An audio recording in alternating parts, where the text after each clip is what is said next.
இன்றைக்கு இந்த உலகம் முழுவதுமாய் ஒரு பயங்கரமான சூழ்நிலை இருக்கும் போது நீங்கள் யாரை விசுவாசிக்கிறீர்கள்? உங்களை அழிப்பதற்காக அவர் வரவில்லை. எலோஹே மிஷ்பாத், உங்களுக்கு நன்மை செய்ய அவர் கடந்து வருகிறார். ஏன் ஆபிரகாமுக்கு கர்த்தர் எதையும் மறைக்கவில்லை என்றால், ஆபிரகாம் கர்த்தரை விசுவாசித்தார், கர்த்தர் அதை அவருக்கு நீதியாக கண்டார். நம்முடைய நீதி எல்லாம் அழுக்கான கந்தையா இருந்தாலும் தம்முடைய நீதியினாலே நமக்கு நீதிமான் என்கிற பட்டத்தை கொடுக்கிறார். இந்த கொள்ளை நோயிலே கர்த்தர் உங்களை அழிப்பதற்காக அல்ல, உங்களை கட்டி எழுப்புவதற்காக அவர் என் மிஷ்பாத்தாய் நீதி செய்கிற தெய்வமாய் இருக்கிறார். உன் வீட்டிலே உன் நியாயத்தை விசாரிக்க யாரும் இல்லை என்று அழுது கொண்டிருக்கிறாயோ, உன் நியாயத்தை பட்ட பகல போல கர்த்தர் சீக்கிரத்துல 7 சூரியனுடைய பிரகாசத்தை போல உன் நியாயத்தை கர்த்தர் வெளிச்சமாக்குவார்.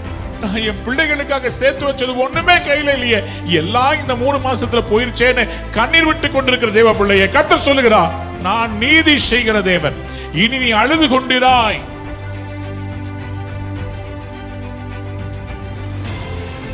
பலருக்குள்ள ஒரு கேள்வி, ஆண்டவர் எனக்கு என்ன செய்ய போகிறார்?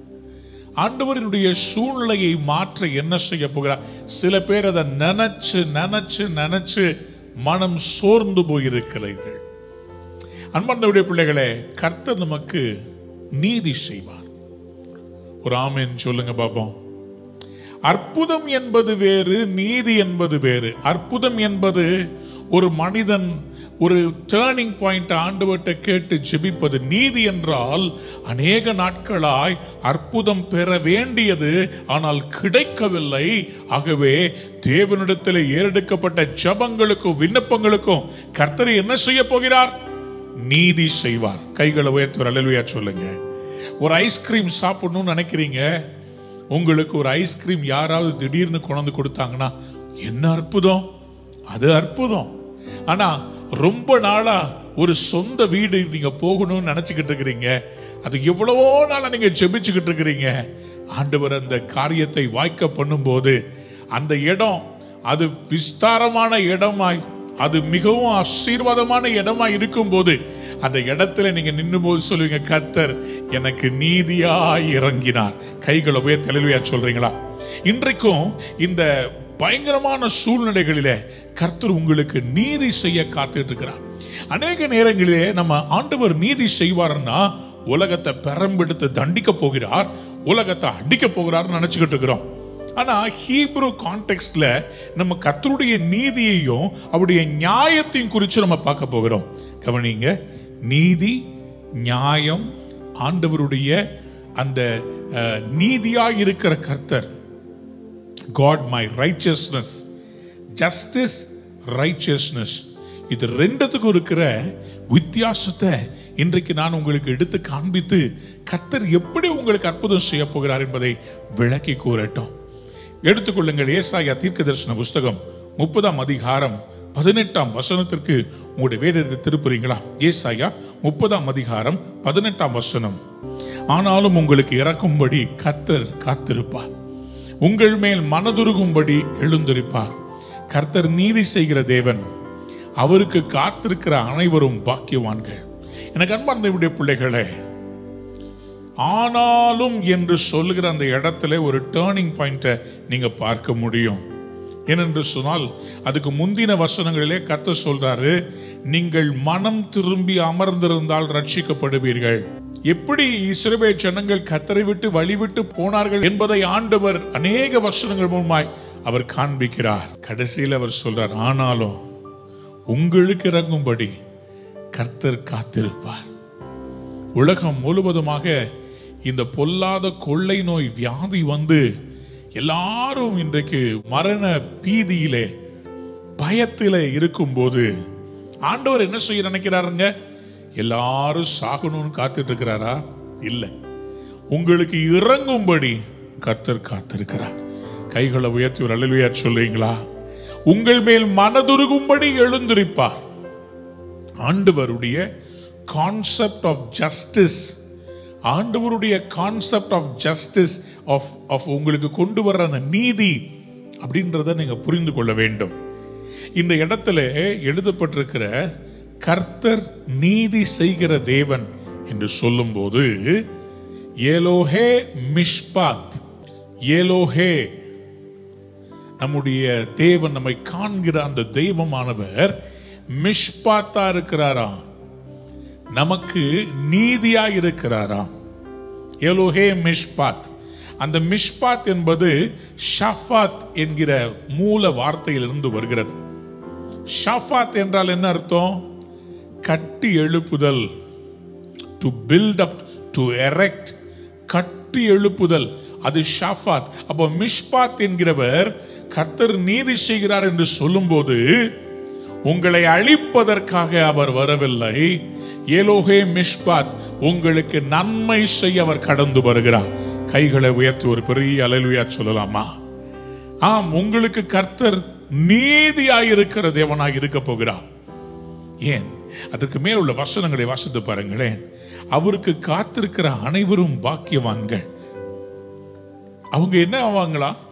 19ஆம் வசனத்துல, சீயோனை சேர்ந்த ஜனங்கள் எருசலேமில் வாசமாய் இருப்பார்கள். இனி நீ அழுது கொண்டிராய், உன் கூப்பிடுதலின் சத்தத்துக்கு அவர் உருக்கமாய் இறங்கி அதை கேட்ட உடனேயே உனக்கு மறு உத்தரவு அருளுவார். ஆண்டவர் உங்களுக்கு துன்பத்தின் அப்பத்தையும் உபத்திரவத்தின் தண்ணீரையும் கொடுத்தாலும் உன் போதகர்கள் இனி ஒருபோதும் மறைந்திருக்க மாட்டார்கள். உன் கண்கள் உன் போதகர்களை காணும். நீங்கள் வலதுபுறம் சாயும் போதும் இடதுபுறம் சாயும் போதும் வழி இதுவே, இதிலே நடவுங்கள் என்று உங்களுக்கு பின்னாலே சொல்லும் வார்த்தையை உங்கள் காதுகள் கேட்கும். இதுதாங்க உங்களுக்கு எனக்கு கர்த்தர் நீதி செய்ய போகிறார். God the righteous, En Mishpat, God of justice, En Mishpat, கர்த்தர் நீதி செய்கிற தேவன். கைகளை உயர்த்தி ஒரு அல்லேலூயா சொல்லுங்க பாப்போம். நீதி செய்கிற தேவன், நீதி செய்கிற தேவன். இந்த நீதி செய்கிற தேவன் யார்? அவர்தான் நம்முடைய நீதியாயிருக்கிற கர்த்தர். He is our righteousness. நமக்கு நீதியாக மாறின கர்த்தர் ஆண்டவராகிய இயேசு கிறிஸ்து நம்முடைய நீதியாயிருக்கிறவர். நம்முடைய நீதி எல்லாம் அழுக்கான கந்தையா இருந்தாலும் தம்முடைய நீதியினாலே நமக்கு நீதிமான் என்கிற பட்டத்தை கொடுக்கிறவர். தேவ பிள்ளைகள் அறிந்து கொள்ள வேண்டும், இந்த கொள்ளை நோயிலே கர்த்தர் உங்களை அழிப்பதற்காக அல்ல, உங்களை கட்டி எழுப்புவதற்காக அவர் என் மிஷ்பாத்தாய் நீதி செய்கிற தெய்வமாய் இருக்கிறார். ஆமோஸ் தீர்க்கதரிசன புஸ்தகம் 5ஆம் அதிகாரம் 24ஆம் வசனத்தை வாசித்து பாருங்கள். நியாயம் தண்ணீரை போலவும் நீதி வற்றாத நதியை போலவும் புரண்டு வர கடவது. ஒரு நதி ஒன்று புறப்பட்டு வருகிறது. அந்த நதியின் இரு கரைகள் இருக்கிறது. ஒன்று நியாயம், மற்றொன்று நீதி. இந்த நியாயம் என்று சொல்லப்படுகிற, ரைச்சஸ்னஸ் என்று சொல்லப்படுகிற அதனுடைய மூல வார்த்தை என்ன தெரியுமா? Jehovah சிட்கேனோ, the Lord my righteousness. சிட்கேனோ ஜெடேகா என்கிற மூல எபிரேய பாஷையிலிருந்து சிட்கேனோ வருகிறது. ஜெடேகா என்று சொல்லும்போது அந்த ரைச்சஸ்னஸ் எப்படிப்பட்ட ரைச்சஸ்னஸ்னா, அவர் எப்படிப்பட்ட நியாயத்தை உடையவராக இருக்கிறார்னு சொன்னா, உங்க வாழ்க்கையில நீங்க எதையெல்லாம் மற்றவங்களுக்கு செய்றீங்களோ அதையெல்லாம் கர்த்தர் பார்த்து உங்களுக்கு பிரதிபலனாக ஆசீர்வாதமாக செய்கிற தேவனாக இருக்கிறார். கைகளை உயர்த்தி ஒரு பெரிய அல்லேலூயா சொல்றீங்களா? ஹல்லேலூயா. Our God is a God of righteousness. ஒரு பக்கம் ஆண்டவருடைய நீதி, இன்னொரு பக்கம் ஆண்டவருடைய நியாயம். இந்த நதி போகிற இடத்துல எல்லாம் ஷாலோம், சமாதானம். நீதியும் நியாயமும் எங்க இருக்குதோ அந்த தேசத்திலே சமாதானம். நீதியும் நியாயமும் எங்கே புரட்டப்படுகிறதோ அந்த தேசத்திலே அழிவு, குழப்பம், சமாதானமின்மை. சமாதானத்தை நதியை போல கொண்டு வரன்னு சொன்னார்ல, அந்த நதி போல வர்ற சமாதானத்தினுடைய இரு கரைகள் தான் நீதியும் நியாயமும். எனக்கு அன்பார்ந்தவருடைய பிள்ளைகளை, let me explain to you. ஆண்டவர் உங்களுக்கு எப்படி அற்புதம் செய்ய துடிக்கிறார் என்பதை நீங்கள் முதலாவதாக புரிந்து கொள்ள வேண்டும். His heart is a heart not to punish you but to build you. அதுக்கு தான் அவர் நம்முடைய நீதியாக இருக்கிறார். கர்த்தர் நீதி செய்கிற தேவன். எனக்கு அன்பார்ந்தவருடைய பிள்ளைகளை, ஏசாயா தீர்க்கதரிசன புஸ்தகம் 56ஆம் அதிகாரம் 1ஆம் வசனத்தை வாசித்து பாருங்களேன். கர்த்தர் சொல்லுகிறார், நீங்கள் நியாயத்தை கை கொண்டு நீதியை செய்யுங்கள், என் ரட்சிப்பு வரவும் என் நீதி வெளிப்படவும் சமீபமாயிருக்கிறது. நியாயத்தை கை கொண்டு நீதியை செய்யுங்கள். இஸ்ரவேல் ஜனங்கள் காணிக்கை கொடுக்கும் போதோ மற்றவர்களுக்கு உதவும் போதோ அவங்க they will give in multiples of 18 என்கிற எண் கணக்கிலே அவர்கள் காணிக்கைகளை கொடுப்பார்கள் என்று சொல்லி அவங்க எபிரேய அவங்களுடைய ரிசர்ச் பண்ற அந்த காயீம் என்று சொல்லப்படுகிற அந்த வெப்சைட் சொல்லுகிறது, அவர்கள் கொடுக்கும் போது அந்த 18 என்கிற எண் கணக்கிலே கொடுப்பார்களாம். ஏன்? நீதியாய் இருக்கிற மனுஷனுக்கு கர்த்தர் கொடுக்கிற ஜீவன் அவனுக்கு நீடிய வாழ்வாம். சொல்லுங்க அல்லேலூயா.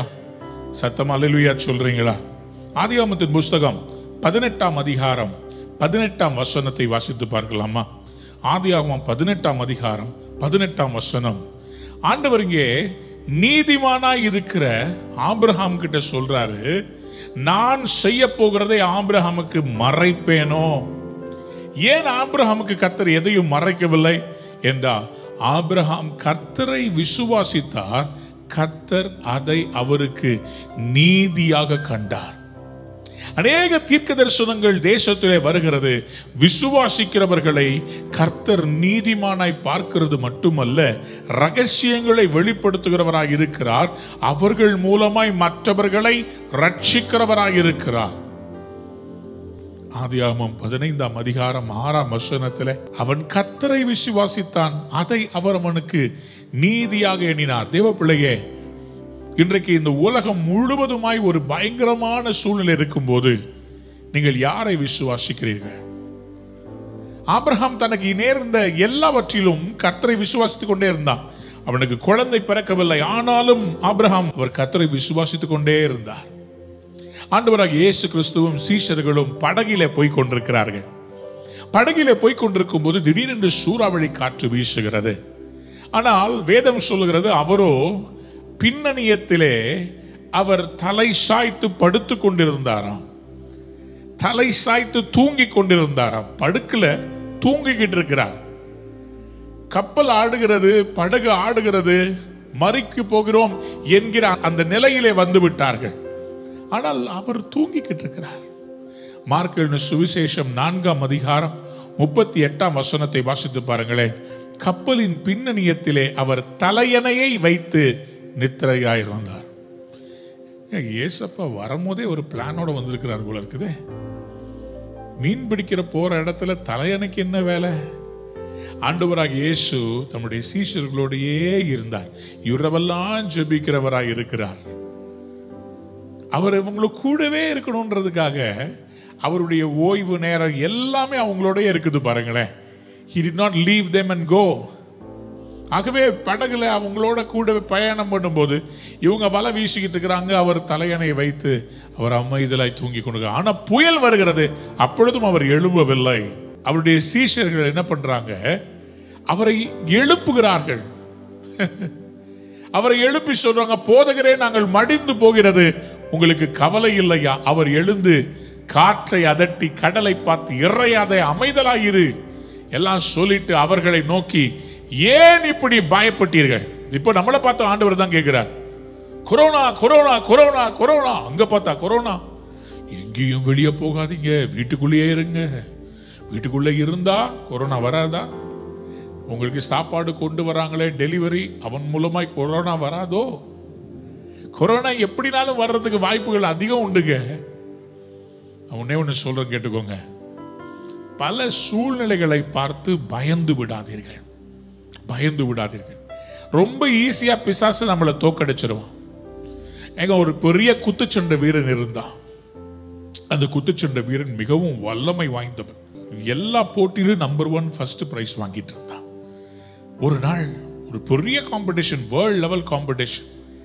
அதுல இன்டர்நேஷனல் பிளேயர்ஸ் எல்லாம் வந்தாங்க. எல்லாரையும் தோக்கடித்து ஃபர்ஸ்ட் பிரைஸ் வாங்கிட்டான். ஃபர்ஸ்ட் பிரைஸ் வாங்கின உடனே வேற நாட்டில இருந்து இன்னொரு நாட்டுக்கு வந்திருந்த அந்த மனிதன் சொன்னா, யாராவது ஆம்பளையா இருந்தா என்கிட்ட வந்து மோதுங்கடா பாப்போம்.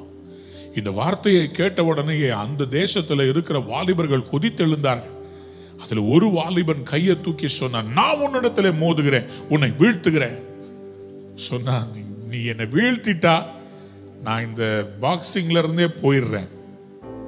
அந்த ஆர்கனைசர் சொன்னாங்க, நீ இவனை வீழ்த்திட்டா உனக்கு இத்தனை $1,00,000 நாங்கள் தரப்போகிறோம். அவன் சொன்ன, நான் செய்கிறேன், ஆனால் எனக்கு 1 மாதம் நேரம் வேண்டும். சரி என்று சொல்லி அவனுக்கு 1 மாத நேரம் காலம் கொடுத்தார்கள். இந்த வாலிபன் என்ன பண்ணா, தன் நண்பர்களோடு சேர்ந்து சொன்னான், டேய், இது நம்ம ஊரு மான சம்பந்தப்பட்டதுடா, நான் ஜெயிச்சே ஆகணும், நீங்க எனக்கு உதவி செய்வீங்களா? நண்பர்கள் சொன்ன, என்ன வேணா கொடுப்போம்ப்பா உனக்காக. சொன்னா, நீங்க உங்க பணம் காசுலாம் ஒன்றும் தர வேண்டாம், நான் சொல்ற மாதிரி செஞ்சா போதும். ஸோ 2 பேரும் ஒரு இடத்துல இருந்தார்கள். அந்த இடத்துல எந்த ஹோட்டல்ல இந்த குத்துச்சண்டை வீரன் அவன் தங்கி இருந்தானோ அந்த ஹோட்டலுக்கு தன்னுடைய நண்பர்களையும் அனுப்பி தங்க வைத்தான். ஸோ ஒவ்வொரு நாள் காலையிலையும் ஒரு நண்பன் அவர் ஜாகிங் போகும்போது கூடவே ஜாகிங் போயிட்டே இருப்பான். அவரிடத்துல ஃப்ரெண்ட் ஆனான். ஒரு நாள் திடீரென்று ஜாகிங் போய் கொண்டிருக்கும் போது அவன் நண்பன் அந்த பெரிய குத்துச்சண்டை வீரனை பார்த்து சொன்னான், சார், என்ன சார் உங்களுக்கு மூச்சு இறைக்கிற மாதிரி இருக்குது? நல்லா ஓடிக்கிட்டு இருந்தீங்களே, ரொம்ப தூரம் ஓடுவீங்க, இப்ப பார்த்தா உங்களுக்கு மூச்சு இறைக்கிற மாதிரி இருக்குது, ஏதாவது உங்களுக்கு உடம்புக்கு பிரச்சனையா என்று சொல்லி கேட்டான். அந்த குத்துச்சண்டை வீரன் சொன்னா, எப்படி பிரச்சனை வரும்? கல்லு மாதிரி வச்சிருக்கிறேன் உடம்ப, ஃபுல்லா விட்டமின் டேப்லெட்ஸ் எடுத்திருக்கிறேன், டாக்டர் எனக்கு பர்சனலா கைட் பண்றாரு, என் டயட் சார்ட் போட்டிருக்குது, கல்லு உடம்பியா? அவர் சொன்னா, சார் என்னமோ தெரியல, எனக்கு பெட்டுச்சு, நான் சொல்றேன், பார்த்துக்கோங்க. அடுத்ததாக அந்த மனிதன் டாக்டர்கிட்ட செக்கப்காக போனான். ஏன்னா அந்த மனுஷன் அப்படி சொல்றாரு, டாக்டருடைய செக்கப் போற இடத்துல டாக்டரை பார்க்கறதுக்கு வெளியே உட்காரும் போது அந்த குத்துச்சண்டைக்கு போட்டிக்கு வந்த வாலிபனுடைய நண்பன் பக்கத்துல உட்கார்ந்துருந்தான். பக்கத்துல உட்கார்ந்துருந்தவன் பேச்சு கொடுத்துக்கிட்டு, சார், உங்களை பார்த்துருக்கிற டிவியில நீங்க பெரிய குத்துச்சண்டை வீரராச்சே, உங்க மேட்ச் ஒண்ணு விடாம பார்ப்பேன் சார் அப்படின்னு சொல்லிட்டு சொன்னா, சார் என்ன சார் உங்க மேல திடீர்னு சுடுற மாதிரி இருக்குது? அவர் சொன்னார், ஒண்ணு இல்லையா, எனக்கு நல்லா தானே இருக்கிறேன். அவன் நெத்தியில கை வச்சான். சொன்னா, சார் என்னமோ தெரியல, உங்க மேல ஒரு மாதிரி ஒரு காய்ச்சல் அடிக்கிற மாதிரியே இருக்கு சார். இதால் பயந்து போன இந்த மனுஷனுக்கு சொன்னாரு, எனக்கு ஒன்னும் ஆகாதுப்பா. சொன்னா, சார் உடம்ப பார்த்துக்கோங்க சார், உடம்பு ரொம்ப முக்கியம் சொல்லிவிட்டு போய்விட்டான். இன்னும் கொஞ்ச நாள் ஆனது, இந்த போட்டியின் நாள் வந்தது. போட்டியின் நாள்ல எல்லாரும் கை தட்டிட்டு இருக்கிறாங்க. இந்த குத்துச்சண்டை வீரன் ஒரு பக்கம், வாலிபன் இன்னொரு பக்கம். கரெக்டா அந்த போட்டிக்கு மேல ஏறி வரும்போது கரெக்டா அந்த மேடைக்கு பக்கத்துல இந்த வாலிபனுடைய நண்பன் ஓடி வந்து அந்த பெரிய குத்துச்சண்டை வீரனுக்கு ஒரு பூங்கொத்தை கொடுத்து, சார் வாழ்த்துக்கள், ஆனா ஒண்ணு சார், இன்னைக்கு காலையில நான் ஒரு கனவு கண்டேன், அந்த கனவுல நீங்க செத்து போற மாதிரி ஒரு கனவு வந்துச்சு, பாத்துக்கோங்க சார் சொல்லிட்டு ஆல் தி பெஸ்ட் சொல்லிட்டு ஓடிட்டான். இந்த வார்த்தைய அவன் சொன்ன கேட்டவன் அந்த குத்துச்சண்டை வீரன் மேல ஏறி போய் நின்ன உடனேயே கை காலெல்லாம் உதற ஆரம்பித்தது. அந்த வாலிபனோடு சண்டை போட்டான். வாலிபனை விட டபுள் சைஸ் இந்த குத்துச்சண்டை வீரன். ஆனால் அவருடைய காதிலே விதைக்கப்பட்ட அந்த நெகட்டிவ் வேர்ட்ஸ் கேட்டு கேட்டு கேட்டு இவருக்குள்ள நான் ஜெயிக்க முடியும் என்கிற அந்த நீதியை மறந்து இவர் என்ன பண்ணாருன்னா, அவர் சண்டை போடும்போது அவர் தோற்று போகிறவனாக சண்டை போட்டார். அந்த வாலிபன் எளிதில் இவரை ஜெயித்து விட்டார். காரணம் என்ன? இந்த பெரிய குத்துச்சண்டை சாம்பியன் மனசுல ஒரு டவுட்டை விதைச்சு அந்த டவுட்டை மல்டிப்ளை பண்ணி உனக்கு இப்படிதான் என்னமோ கெட்டது நடக்க போகுதுன்ற அதை விதைச்சதுனால குத்துச்சண்டை வீரன் அவன் தோற்று போனான். இன்னைக்கு நம்மளை சுத்தி இருக்கிற எல்லா டெலிவிஷன் சேனல்ஸும் எல்லா நியூஸ் பேப்பரும் வாட்ஸ்அப்லயும் அந்த டாக்டரே செத்து போயிட்டாராம், இந்த பாஸ்டரே இறந்துட்டாராம், ஓ சர்ச்சில் கூடுனா அங்கதான் கொரோனாவே வருதான். பிசாசு எப்படி மைண்டை கரப்ட் பண்றதுக்கு ட்ரை பண்ணிக்கிட்டே இருக்கிறான் பாத்தீங்களா? எனக்கு அன்பான தேவனுடைய பிள்ளைகளே, சோஷியல் டிஸ்டன்சிங் நார்ம்ஸ் கடைபிடிக்க தான் வேண்டும், மாஸ்க் அணியதான் வேண்டும், எல்லாம் சரி. கூட்டமான இடத்துக்கு போகக்கூடாது. ஆனால் அதற்கென்று ஒவ்வொரு நாளும் பயந்து நடுங்கி எனக்கு எப்போ மரணம் வரும்னு பயந்து வாழ்றது ஒரு வாழ்க்கையா? இன்னைக்கு ஆண்டவர் உங்களை பார்த்து சொல்ல, நான் நீதி செய்கிற தேவன், இனி நீ அழுது கொண்டிராய். No more tears. அவர்கள் கூப்பிடுதலின் சத்தத்துக்கு உருக்கமாய் இறங்கி அதை கேட்ட உடனே அவர்களுக்கு மறு உத்தரவு அருளுவேன். வீட்டில் உட்கார்ந்தா எப்படிங்க பணம் வரும்? எப்படிங்க சம்பாத்தியம்? எப்படிங்க பிள்ளைகளுக்கு? அதற்காக சோர்ந்து போய் வாழ்க்கையை தற்கொலையில் முடித்துக் கொள்ள வேண்டும் என்பது தேவையில்லை. தற்கொலை பண்ணி மரித்தா நேரா நரகம். நரகத்திலிருந்து 10 வருஷம் 20 வருஷத்துல கூட தூக்கி விட மாட்டாங்க. வாழ்க்கை வாழ்வதற்காக. கர்த்தர் எனக்கு நீதி செய்கிற தேவன், கர்த்தர் எனக்கு நீதி செய்வார், இந்த சூழ்நிலையை மாற்றுவார் என்று விசுவாசிக்க வேண்டும். பிரியமானவர்களே, எனக்கு அன்பார்ந்த பிள்ளைகளே, அவர் எப்படி நீதி செய்கிறவர், அவர் யார் என்பதை ஃபர்ஸ்ட் நீங்க புரிந்து கொள்ள வேணும். அதனால்தான் இங்க வாசிக்கிறோம் ஏசாயா 56:1 சீக்கிரத்தில் அவருடைய நீதி விளங்குமா, சீக்கிரத்தில் அவருடைய நீதி விளங்கும். ஹல்லேலூயா. கைகளை உயர்த்தி ஒரு பெரிய ஆமென் சொல்லுங்க. சில வேளைகளில் நமக்கு அநீதம் நடக்கும் போது கூட, என்ன இந்த தேசத்துல நீதியை தட்டி கேட்கறதுக்கு யாருமே இல்லையா? அரசு பதவிகளில் உட்கார்ந்திருக்கிறவர்கள் செய்கிற காரியம், அதிகாரத்திலே உட்கார்ந்திருப்பவர்கள், நாட்டை காவல் காக்க வேண்டியவர்கள், நீதித்துறையை சார்ந்தவர்கள், எல்லா இடங்களிலும் நீதி செத்து கொண்டிருக்கிறது. ஆனா ஆண்டவர் ஒரு சின்ன ஓமையின் மூலமாக அவர் எப்படி நீதி செய்வார் என்பதை லூக்கா எழுதின சுவிசேஷம் 18ஆம் அதிகாரத்திலே ஆண்டவர் விளக்கி காண்பித்திருக்கிறார். இன்னைக்கு நம்ம இதுவரை இல்லாத அளவு தமிழ்நாட்டிலும் சரி இந்தியாவிலும் ஜெபம் நடந்து கொண்டிருக்கிறது. இந்தியா முழுவதும் பாடி ஆஃப் கிரைஸ்ட் என்ற கூட்டமைப்பு, எல்லா சபைகள், கத்தோலிக்க சபைகள், சிஎஸ்ஐ சபைகள், பெந்தேகோஸ்தே சபைகள், எல்லா சபைகளும் ஒன்றாக சேர்ந்து 40 நாட்கள் ஜெபத்தை ஆரம்பித்திருக்கிறார்கள். அன்பார்ந்த பிள்ளைகளே, அந்த ஜெபம் தேசத்தை மாற்றப் போகிறது. தமிழ்நாட்டிலும் கூட நம்முடைய மூத்த தலைவர்கள் இதே பீரியட்ல 50 நாட்கள் ஜெபத்தை அறிவித்திருக்கிறார்கள். நம்முடைய சபையில அதிகாலை 5 மணியிலிருந்து 6:30 மணி வரையும் நம்ம ஜெபித்துக் கொண்டிருக்கிறோம். பல ஊழியங்கள் மாலை 5:30 7, 7 9 என்று சொல்லி அவர்கள் ஜெபித்துக் கொண்டிருக்கிறார்கள். இன்னும் முழு இரவு ஜெபங்கள் சிலர் நடத்தி கொண்டிருக்கிறார்கள். இப்ப நான் பார்க்கிறேன் வாட்ஸ்அப்ல காலையில 11 1 மணி வரையிலும் அநேக சபைகளிலே ஜெபங்கள் நடந்து கொண்டிருக்கிறது. முன் எப்போதும் இல்லாத அளவு எங்கே பார்த்தாலும் ஜெபம் ஜெபம், இரவும் பகலும் ஆண்டவரை நோக்கி கூப்பிடுகிற சத்தம் பூமியிலிருந்து எழும்பிக் கொண்டிருக்கிறது. என் கேள்வி, இத்தனை ஜெபத்தையும் ஆண்டவர் கேட்டு அவர் நமக்கு நீதி செய்யாமல் இருப்பாரோ? நீதி செய்யாமல் இருப்பாரோ? லூக்கா எழுதின சுவிசேஷம் 18ஆம் அதிகாரத்திலே ஆண்டவர் நமக்கு சொல்ற ஒரே காரியம், சோர்ந்து போகக்கூடாது, ஜெபம் பண்றதுல சோர்ந்து போகக்கூடாது. சோர்ந்து போகாமல் ஜெபம் பண்ண வேண்டும் என்பதை குறித்து அவர்களுக்கு அவர் ஒரு உவமையை சொன்னார். ஒரு பட்டணத்திலே ஒரு நியாயாதிபதி இருந்தான். அவன் தேவனுக்கு பயப்படாதவனும் மனுஷரை மதியாதவனுமாய் இருந்தான். தேவனுக்கு பயப்படல, கவனித்துக் கொள்ளுங்க, அண்டர்லைன் பண்ணிக்கோங்க. மனுஷரை மதியாதவன், மனுஷரை பத்தி கேர் எடுக்காதவன், சுயநலக்காரன். அந்த பட்டணத்தில் ஒரு விதவையும் இருந்தாள். அவள் அவனிடத்தில் போய், எனக்கும் என் எதிராளிக்கும் இருக்கிற காரியத்தில் எனக்கு நியாயம் செய்ய வேண்டும் என்று விண்ணப்பம் பண்ணினாள். வெகு நாள் வரைக்கும் அவனுக்கு மனதில்லாதிருந்தது. பின்பு அவன், நான் தேவனுக்கு பயப்படாமலும் மனுஷரை மதியாமலும் இருந்தும் இந்த விதவை என்னை எப்பொழுதும் தொந்தரவு செய்கிறபடியினால் இவள் அடிக்கடி வந்து என்னை அலட்டாதபடி இவளுக்கு நியாயம் செய்ய வேண்டும் என்று தனக்குள்ளே சொல்லிக் கொண்டான் என்றார். பின்னும் கர்த்தர் அவர்களை நோக்கி, அநீதி உள்ள அந்த நியாயாதிபதி சொன்னதை சிந்தித்து பாருங்கள். ஆண்டவர் சொல்றாரு, அந்த அநீதி உள்ள நியாயாதிபதி அவன் சொன்னதை கொஞ்சம் யோசித்து பாருங்க.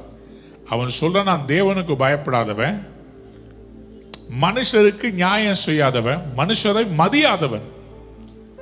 தேவனுக்கு பயப்படுற பயமும் இல்லை, மனுஷனை மதிக்கிறது கிடையாது. அப்படிப்பட்ட அந்த மனுஷன் மனசுக்குள்ள சொன்னதை நீங்க சிந்தித்து பாருங்கள் என்று சொல்றார். சொல்லிட்டு தான் அவர் சொல்றாரு, அப்படியே தேவன் தம்மை நோக்கி இரவும் பகலும் கூப்பிடுகிறவர்களாகிய தம்மால் தெரிந்து கொள்ளப்பட்ட உன் விஷயத்தில் நீடிய பொறுமை உள்ளவராயிருந்து அவர்களுக்கு நியாயம் செய்யாமல் இருப்பாரோ? சீக்கிரத்திலே அவர்களுக்கு நியாயம் செய்வார் என்று உங்களுக்கு சொல்லுகிறேன். தேவ பிள்ளையே, இந்த கொரோனானால, இந்த லாக்டவுன் பீரியட்னால உங்களுக்கு நடக்க வேண்டிய எல்லா அற்புதங்களும் நடக்காமல் போய்விட்டது என்று சொல்லி வேதனையில் இருக்கிறீங்களா? கர்த்தர் உங்களை பார்த்து சொல்றாரு, சீக்கிரத்தில் உங்களுக்கு நியாயம் செய்வார். சீக்கிரத்தில் உங்களுக்கு திருமண காரியத்தை ஒழுங்குபடுத்துவார். சீக்கிரத்தில் குழந்தையின் காரியத்தை கர்த்தர் கொடுப்பார். உங்க வேலையில கர்த்தர் உங்களுக்கு நியாயம் செய்வாருங்க. இரவும் பகலும் அவரை நோக்கி கூப்பிடுகிற அநீதியான அந்த மனுஷனே என்ன என்கிட்ட கேட்டுக்கிட்டே இருக்கிறாங்க, நான் நியாயம் செய்யணும்னு சொல்லி தன்னை அலட்டாதபடிக்கு நான் தொந்தரவு பண்ணாத போ அப்படின்றதுக்காகவே நியாயம் செய்தானே, அவனே நியாயம் செய்யும் போது நான் நீதியுள்ள நியாயாதிபதி, நான் நீதியாயிருக்கிற தேவன், ஐ அம் என் மிஷ்பாத், நான் எப்படி உன்னை ஏமாத்துவேன் சொல்லிட்டு சொல்றாரு. சீக்கிரத்தில் அவர்களுக்கு நியாயம் செய்வார் என்று உங்களுக்கு சொல்லுகிறேன். சொல்லிட்டு இன்னொரு வார்னிங் டிஸ்க்ளைமர் கொடுக்கிறார். ஆகிலும் மனுஷகுமாரன் வரும்போது பூமியிலே விசுவாசத்தை காண்பாரோ என்றார். நல்லா கவனித்துக் கொள்ளுங்க. நம்மளை நீதிமானாக மாற்றுகிறது நம்முடைய விசுவாசம் தான். பாவங்கள் இல்லாமல் வாழ்கிற வாழ்க்கை நீதிமான் என்று நினைத்துக் கொண்டிருக்கிறோம். ஆனா விசுவாசம் என்பது இல்லாவிட்டாலும் நாம் துன்மார்க்கராய் மாறி விடுகிறோம். லூக்கா 18 அதிகாரம் 9 வாசித்து பாருங்க. அன்றியும் தங்களை நீதிமான்களை நம்பி மற்றவர்களை அற்பமாய் எண்ணின சிலரை குறித்து அவர் ஓமை சொன்னார். நான் மேல போக விரும்பல. சில பேருக்கு என்னன்னு சொன்னா, நம்முடைய ஜெபம் மற்றவங்களை விட வல்லமை வாய்ந்ததா இருக்கிறதுனால மற்றவங்களை ரொம்ப ஈஸியா நியாயம் தீர்த்துறாங்க. 2 பேர் லூக்கா 18 அதிகாரத்துல, ஒரு பரிசேயன் ஒரு ஆயக்காரன். பரிசேயன் என்று ஜெபிக்கிறான். அநியாயக்காரர், பரிகாரக்காரர், விபச்சாரக்காரர், மற்ற மனுஷர மாதிரி நான் இல்லாததுனால உமக்கு ஸ்தோத்தரிக்கிறேன், நான் 2 தடவை உபவாசிக்கிறேன், தசமபாகம் கொடுக்கிறேன் சம்பாதியத்தில், இப்படி ஜெபம்னா. அவனுடைய ஜெபத்துல ஒரு பெருமை இருந்தது. மற்றவங்க அவன் ஜெபத்தை கேட்கும் போது அவங்களுக்குள்ள குற்ற மனசாட்சி வந்தது. ஆண்டவரை நோக்கி ஜெபிக்கணும்ன்ற மனசு வரல. அதுதான் அந்த பரிசேயனுடைய ஜெபம், எல்லாரையும் நியாயம் தீர்க்கிற ஜெபம். ஆனா அதே சமயத்துல ஒரு ஆயக்காரன் ஜெபித்தான். என்ன ஜெபித்தான்? லூக்கா 18:13 ஆயக்காரன் தூரத்தில் நின்று தன் கண்களையும் வானத்துக்கு ஏறெடுக்க துணியாமல் தன் மார்பிலே அடித்துக் கொண்டு, தேவனே பாவியாகி என் மேல் கிருபையாயிரும் என்றான். ஆண்டவர் சொல்றாரு, ஆலயத்துக்குள்ள நிக்கிறானே அந்த பரிசேயன், அவனல்ல, இவனே நீதிமானாக்கப்பட்டவனாய் தன் வீட்டுக்கு திரும்பி போனான் என்று உங்களுக்கு சொல்லுகிறேன். ஏனெனில் தன்னை உயர்த்துகிறவன் எவனும் தாழ்த்தப்படுவான், தன்னை தாழ்த்துகிறவன் எவனும் உயர்த்தப்படுவான். கைகளை உயர்த்தி ஒரு அல்லேலூயா சொல்றீங்களா? என் அன்பார்ந்த பிள்ளைகளே, இது நியாயம் தீர்க்க வேண்டிய வேலை அல்ல. குற்றம் சாட்டுகிறதும் நியாயம் தீர்க்கிறதும் கர்த்தருடைய வேலை. ஆனா என் மிஷ்பாத்துடைய வேலை என்னன்னு சொன்னா, உங்களை கட்டி எழுப்புற வேலை. ஒரு அப்பா பிள்ளைகளை தண்டிக்கிறது எதுக்கு? அந்த பிள்ளைகளுக்கு நல்லது செய்யணும்ல. நல்லது செய்யும் போது அந்த அப்பா மூஞ்ச உம்முன்னு தூக்கிட்டா செய்ய முடியும்? 4 அடி அடிச்சு விட்டுட்டா முடிஞ்சு போச்சு. அதோட அப்பா மனசுல அந்த பிரச்சனை முடிஞ்சிருச்சு. ஆனா அடிக்கலன்னா பிரச்சனை. உருவாக்குறதுக்காக தான் அப்பா பெரம்பு எடுப்பாரே தவிர குத்துறதுக்காக அல்ல. நம்ம தகப்பன் நம்மை இந்த காலங்களிலே சோதனைக்கு பிரவேசிக்க பண்ணிருக்கிறது நம்மை பொன்னாக மின்ன செய்வதற்காக. என் நீதியாயிருக்கிற கர்த்தர், கண்மந்தியுடைய பிள்ளைகளே, அவர் உங்க வாழ்க்கையில அவருடைய விலையேற பெற்ற அந்த நீதியை அவர் விளங்க பண்ண போகிறார். சங்கீதங்கள் 9வது சங்கீதம் 16 வாசிக்கலாமா? The Lord is known by his acts of justice. கர்த்தர் தாம் செய்த நியாயத்தினாலே அறியப்படுகிறார். கைகளை உயர்த்தி ஒரு அல்லேலூயா சொல்றீங்களா? கர்த்தர் தாம் செய்கிற நியாயத்தினாலே அறியப்படுகிறார். Our God is a God of justice and he is known for his justice. எனக்கு அன்பார்ந்த பிள்ளைகளே, யோபுவை நியாயம் தீர்க்க அவனுடைய நண்பர்கள் உட்கார்ந்து, யோபு நீ ஏதோ தப்பு செய்திருப்ப நியாயம் தீர்த்து கொண்டிருக்கிறார்கள். ஆனால் கர்த்தர் யோபுவின் பிரச்சனையிலே ஒரு வாய் கூட திறந்து ஒண்ணுமே பேசலங்க. யோபுவினுடைய உபத்திரவ காலம் ஃபுல்லா நடந்துகிட்டு இருக்குது, சைலண்டா இருக்கிறாரு. சில நேரத்தில் ஆண்டவர் நமக்கு விரோதமாய் சில பேரை பேச விடுவார். உங்களுக்கு விரோதமாய் சில பேர் எழும்புவார்கள், பேசுவார்கள், அக்யூஸ் பண்ணுவாங்க. உங்களால உங்க நியாயத்தை நிறுத்த முடியாது. உங்களுக்காக கர்த்தர் யுத்தம் பண்ணால் ஒழிய வேற ஒரு வழியே கிடையாது.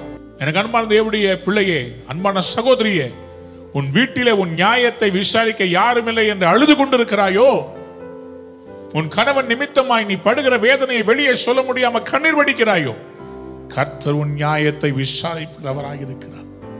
கர்த்தர் உனக்காக வழக்காடுகிற தெய்வமாக இருக்கிறார்.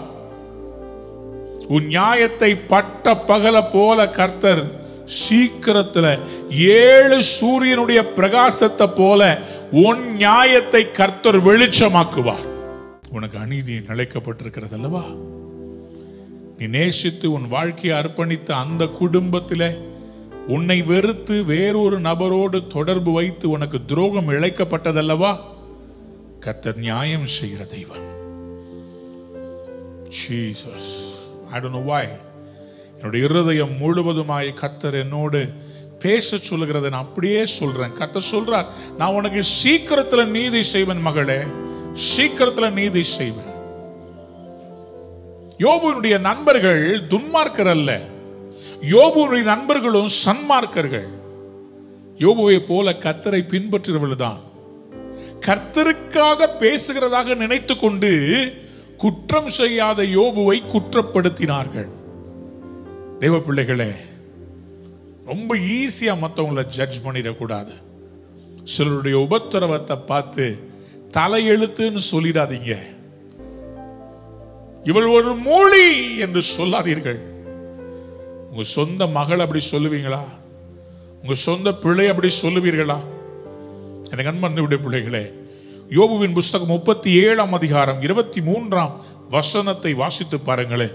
சர்வ வல்லவரை நாம் கண்டுபிடிக்க கூடாது.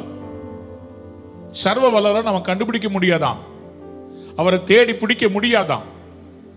அவர் வல்லமையிலும் நியாயத்திலும் பெருத்தவர், அவர் மகா நீதிபரர், அவர் ஒடுக்க மாட்டார். யோபுவின் காரியத்தில் யோபுவுக்கு வியாதியை கொண்டு வந்தது கர்த்தரா சாத்தானா? சாத்தான் தாங்க அழிவை கொண்டு வர்றான். கர்த்தர் அழிவை கொண்டு வருகிறவர் அல்ல. அவருடைய சிங்காசனம் நீதியில் ஸ்தாபிக்கப்பட்டிருக்கிறது. அவரில் எவ்வளவேனும் இருள் இல்லை. இங்கே தெளிவா போட்டிருக்கு பாருங்களேன். யோபு 37:23 அவர் மகா நீதிபரர், அவர் ஒடுக்க மாட்டார்.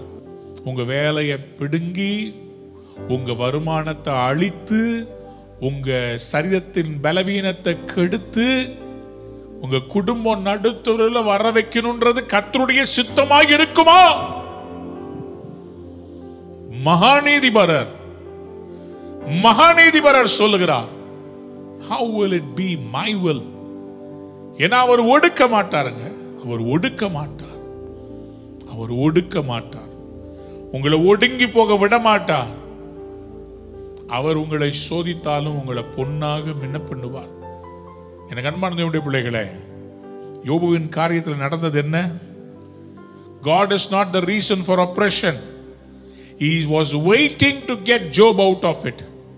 ஆகவேதான் யோபு 42ஆம் அதிகாரத்தில் ஆண்டவர் யோபுவினுடைய நண்பர்களை பார்த்து சொல்லுகிறார். தேமானியனான எலிப்பாசை நோக்கி, உன்மேலும் உன் 2 சிநேகிதர் மேலும் எனக்கு கோபம் மூழ்கிறது. என் தாசனாகி யோபு பேசினது போல நீங்கள் என்னை குறித்து நிதானமாய் பேசவில்லை.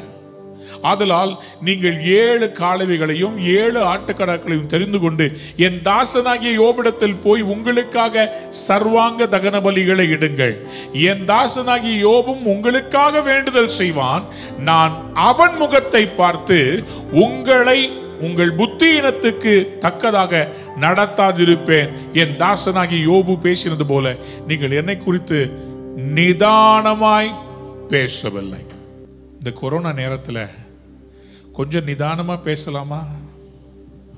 திருச்சபை தலைவர்களே, ஜெப வீரர்களே, என் அன்பு சொந்தங்களே, நிதானமா பேசலாமா? நம்ம யோபுடைய உபத்திரவம், ஐயா இன்னைக்கு உங்ககிட்ட பணம் இருக்கலாம், உங்ககிட்ட வீடு இருக்கலாம், பேங்க் பேலன்ஸ் இருக்கலாம், அதனால கர்த்தர் நல்லவர் நீங்க பாடுறது பெருசு இல்லையா? ஆனா சில பேரு கடவுளுக்காக வாழ்ந்து இன்னும் ஒன்னும் சேர்த்து வைக்காம கஷ்டத்தில் இருக்கிறவங்க கஷ்டப்படும் போது ஏதோ பாவம் செஞ்சிருக்கிறாங்க, இல்ல தலையெழுத்து, இல்ல தலைமுறை சாபம்னு சொல்லி உச்சி கட்டிட்டு அவங்க வேதனையை பார்த்து பரிதபிக்கவும் வேண்டாம். முடிஞ்சா உதவி செய்யுங்க, இல்லாவிட்டா அவங்கள பத்தி பேசாமல் இருங்க. இன்றைக்கு கர்த்தர் யோபுவின் சிறையிருப்பை மாற்றினது போல உங்களுக்கு நீதி செய்ய இறங்கி வரப்போகிறார். யோபுக்கு உண்டான எல்லாவற்றையும் கர்த்தர் 2 மடங்காய் ஆசீர்வதித்தார். What is the retribution justice? Jehovah சிட்கெனுனா என்ன தெரியுமா? நீங்க இழந்ததை திரும்ப உங்களுக்கு தருகிறவர் தான் நீதியாய் இருக்கிற தேவன். யோவேல் 2ஆம் அதிகாரம் 25ஆம் வசனத்துல வெட்டுக்கிளிகளும் பட்டுப்பூச்சிகளும் பட்சித்த வருஷங்களை உங்களுக்கு திரும்ப தருவேன்னு சொன்னாரே, that is called retributive justice. மீட்டு எடுக்கிற நியாயம். நீங்க இழந்தத, அநியாயமா இழந்தத வெட்டுக்கிளிகள் வந்து பட்சித்தத பச்சை கிளிகளும் முசுக்கட்ட பூச்சிகளும் பச்சை புலிகளும் பட்சித்து கஷ்டப்பட்டதை எல்லாம் அது வந்து பட்சித்ததுல கூனி குறுகி சின்னது திருகாணியா சேர்த்து, விழுந்து போன ஒத்த கமலை சேர்த்து தாலி செயின் பண்ணி போட்டு அதை வச்சுக்கிட்டு அதுதான் எனக்கு சொத்து மாதிரி வச்சுக்கிட்டு உட்கார்ந்து இருந்தீங்க. அதை கூட அடமானம் வச்சு இன்னைக்கு சாப்பிட வேண்டிய நிலை வந்துருச்சு.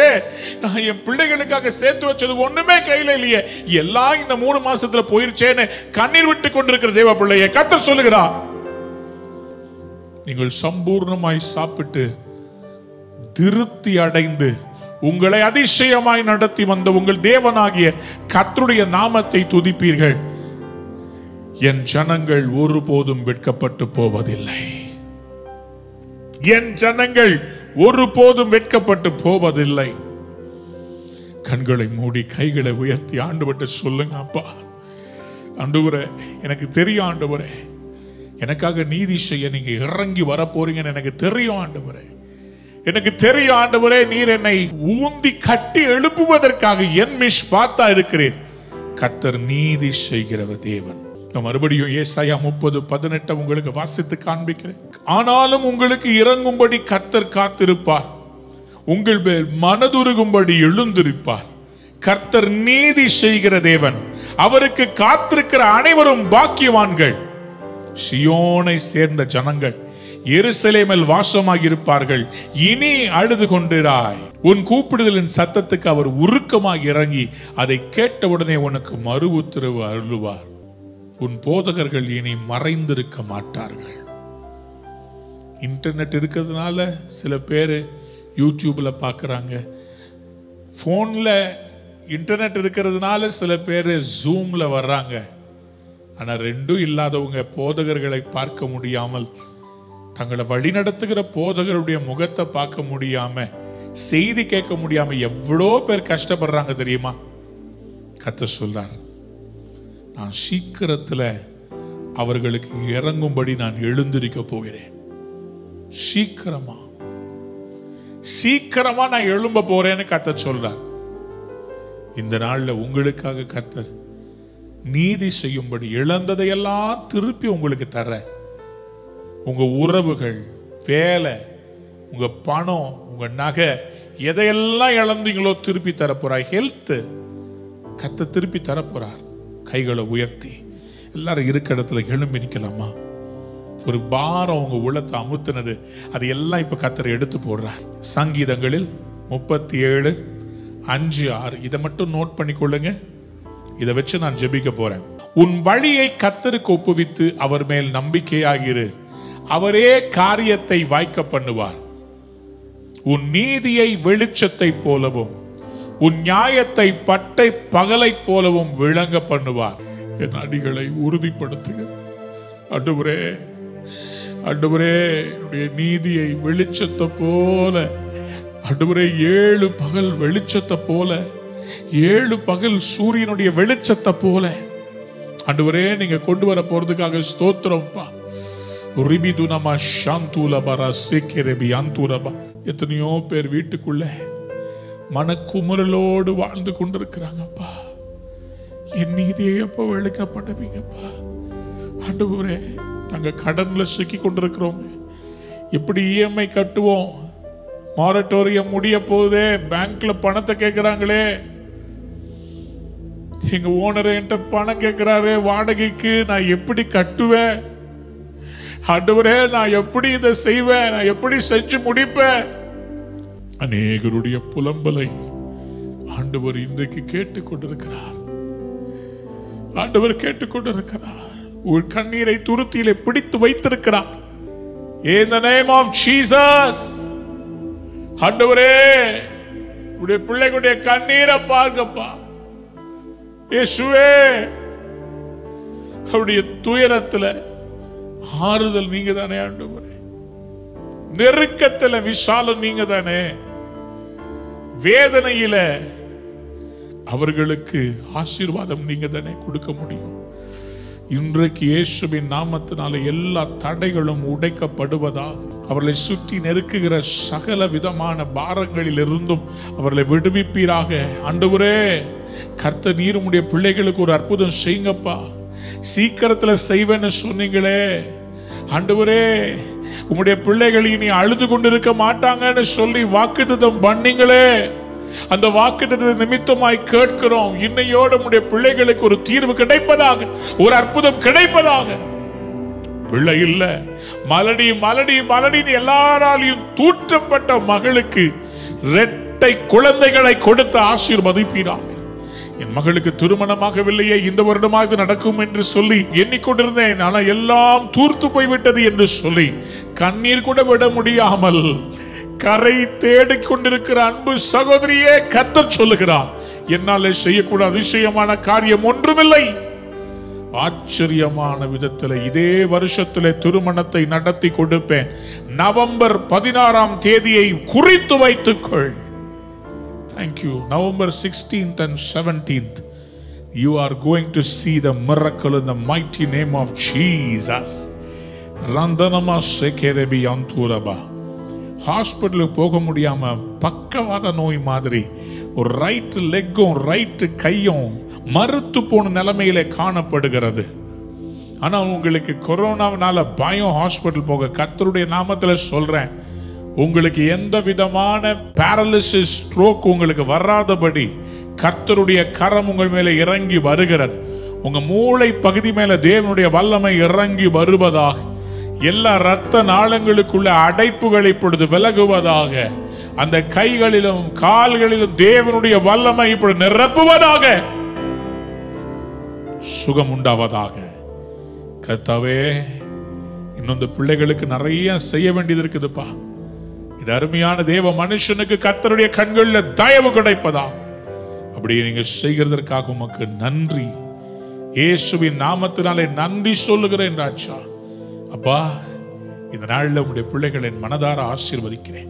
அவருடைய வாழ்க்கையில கர்த்தர் நீதி செய்யும்படி இறங்க போகிறேன். நீர் இரக்கத்தில் ஐஸ்வர்யம் உள்ளவர். You are going to bring the justice into their life, to bring them to a blessing, Lord. ஆசீர்வதிக்கிறேன். அற்புதம் செய்கிறதுக்காக நன்றி. அன்பான நேயர்களே, இந்நிகழ்ச்சியில் கொடுக்கப்பட்ட வாக்குத்தத்தங்களும் தீர்க்க தரிசன வார்த்தைகளும் உங்களுக்கு ஆசீர்வாதமாய் இருந்திருக்கும் என்று நாங்கள் நம்புகிறோம். நீங்கள் பெற்ற ஆசீர்வாதங்களையும் ஜெப விண்ணப்பங்களையும் மற்றும் உங்கள் காணிக்கைகளையும் அனுப்ப வேண்டிய எங்கள் முகவரி: ரூவா ஊழியங்கள், எண் 82, ஜவஹர்லால் நேரு சாலை, சிம்ஸ் மருத்துவமனை எதிரில், வடபழனி, சென்னை 26. உங்கள் காணிக்கைகளை ஆன்லைன் மூலமாக எளிதாக செலுத்தலாம்.